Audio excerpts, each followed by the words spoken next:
ഇറാൻ-ഇസ്രയേൽ യുദ്ധം ഗൾഫ് മേഖലയിൽ അവശ്യ സാധനങ്ങളുടെ ലഭ്യതയെ ബാധിക്കില്ലെന്ന് വ്യാപാരികൾ. 6 മാസത്തേക്കുള്ള ഉൽപ്പന്നങ്ങൾ സ്റ്റോക്ക് ഉണ്ടെന്നും ആശങ്കപ്പെടേണ്ട സാഹചര്യമില്ലെന്നും ലുലു ഗ്രൂപ്പ് അറിയിച്ചു. അതേസമയം വിമാന സർവീസുകൾ 4ാം ദിവസവും തടസ്സപ്പെട്ടു.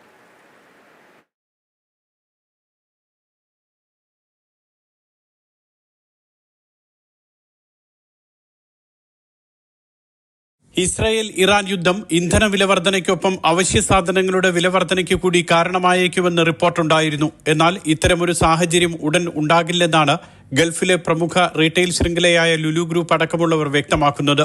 ഹോർമൂസ് കടലിടുക്ക് അടയ്ക്കാത്തത് തന്നെയാണ് പ്രധാന ആശ്വാസം. ചരക്ക് കപ്പലുകൾ ഈ മേഖലയിലൂടെ കടന്നു പോകുന്നുണ്ട്. അവശ്യ വസ്തുക്കളുടെ വലിയ ശേഖരമുണ്ടെന്നും ആശങ്കപ്പെടേണ്ട സാഹചര്യമില്ലെന്നും ലുലു ഗ്രൂപ്പ് വ്യക്തമാക്കി. ഞങ്ങളുടെ കയ്യിൽ ഇപ്പോൾ already existingly more than 6 months stock ഇരിക്കുന്നുണ്ട്.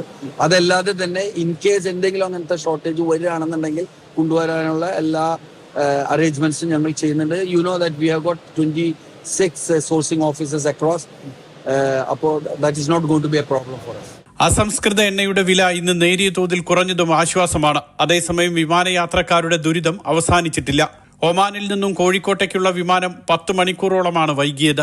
ഗൾഫിലെ മറ്റു രാജ്യങ്ങളിലും നിരവധി വിമാന സർവീസുകൾ റദ്ദാക്കുകയോ വഴിതിരിച്ചു വിടുകയോ ചെയ്തിട്ടുണ്ട്. Mathrubhumi news, Dubai.